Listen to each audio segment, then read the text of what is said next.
আজান পড়তেছে। এই আজানের সময় একটা কথা বলি আপনাদেরকে, মাঝে মধ্যে মনে চাই বাংলাদেশ চলে যায়।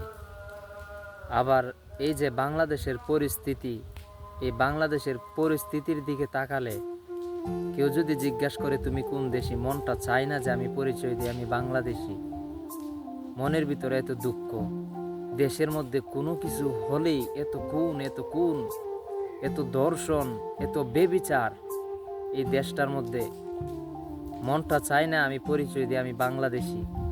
তারপরও খুব কষ্ট লাগে, তারপর ওই দেশের জন্য দোয়া করি, দেশের জন্যই যুদ্ধ করতেছি প্রবাসের মাটিতে। আল্লাহ যেন দেশটাকে শান্তিপূর্ণ দেশ বানায় দেন এবং কোরআনের আইন মতে যেন দেশটাকে যারা ক্ষমতাভাবে চালাতে পারে সেই দোয়াই করি। আজকে বছরের প্রথম দিন, আগামীকালকে পবিত্র জুমার দিন। এই জুমার দিন আমরা সবাই দোয়া করব আল্লাহ যেন আমাদেরকে সুন্দর একটা সোনার বাংলাদেশ উপহার দেয় এবং ইনসাফের বাংলাদেশ উপহার দেয়। ইনসাফের জন্য যারা শহীদ হয়েছে তাদের জন্য আমরা দোয়া করব আল্লাহ যেন তাদের এই কষ্টকে, তাদের এই প্রতিবাদকে, তাদের এই ইনসাফকে যেন আল্লাহ রাব্বুল আলামিন কবুল করেন।